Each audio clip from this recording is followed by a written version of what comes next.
watching Tampa Bay's 10 News on WTSP. Well, if you've ever been sick of your job and dreamed of becoming a rock star, this is for you. 10 News reporter Ned Roberts brings you the story of a Bay Area group that's getting the band back together in tonight's 10 News Extra. All right, on the road. Cabbie Curtis Beeson may not get much joy out of the job. Roger. Now I gotta go to Havana.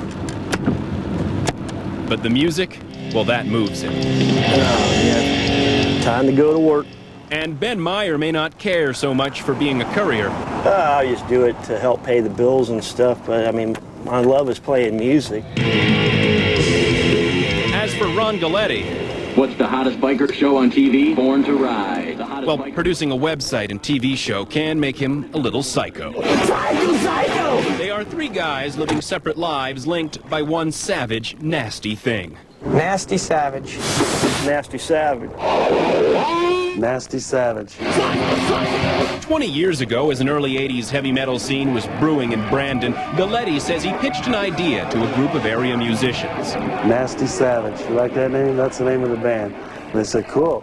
I go, I'm Nasty Ronnie, the wildest singer frontman ever. I said, and within 1 year, we're going to be signed. With that, Nasty Savage was born. It's a phenomenon to some people. It's a business to some people, and it's a hard labor of love to others. Whatever it is, it's something we created.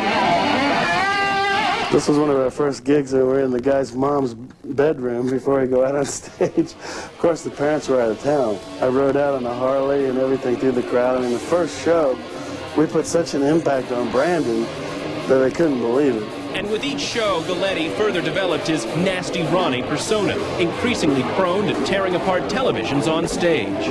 So that was always my gimmick, was to have a TV set and be a psycho. Galletti's plan worked. Music industry execs had taken notice, and the group got their first record deal. And I mean, I was just so happy, and everybody else in the band was happy. We were going to be big-time stars, you know.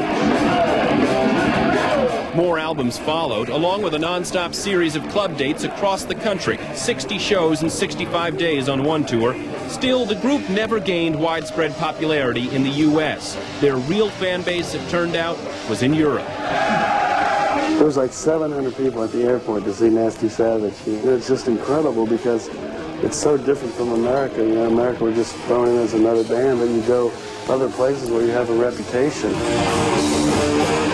And all of a sudden, you know, you're really somebody. And it's a great feeling. But the punishing tour schedule only intensified growing personal and professional strains. 7 years after Savage started, the band called it quits. Come about 1990, we just said, it's like relationships, sometimes they don't work. It's over. Goodbye. You know, that's it. It's done. Galletti moved on, and Nasty Ronnie became a daddy. Indeed, the nasty days appeared to be nothing more than memories on the wall, till that day in 1998 when a call came from Europe. They said, this is Horst from Germany. We want Nasty Savage for a reunion concert. And I said, are you crazy? He called the band, they were in. A one-show Euro reunion was on, and Galletti had his TVs ready. The loyal fans were salivating over Savage. Okay. Nasty Savage! Nasty Savage! The only true band! It's just awesome, you know. It's just unbelievable, you know, for us. You know, we're waiting 10 years, you know, to see you again. Man, that's just great, you know. The band was on fire, and the Germany show was a hit. It was like, damn, that was fun.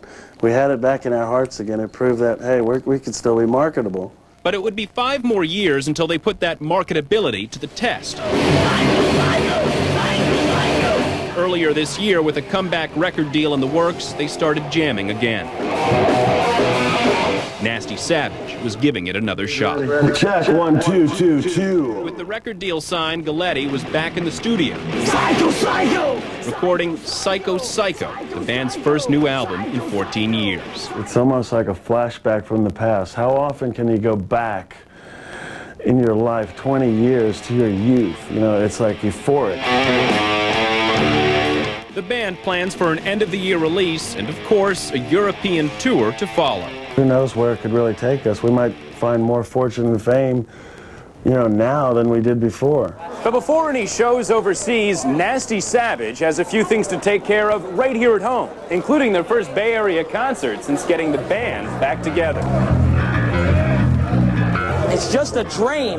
Ooh, man, what a band. You just do what's in your heart and do what you believe, and good things will happen. If they sound like they did back in the day, we're going to have some fun. It's time for mayhem. It's time for, bottom line, Nasty Savage to come on stage and do what they do best, and that's thrash metal. No doubt about it.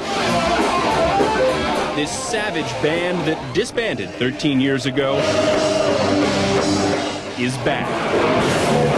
And it's nasty.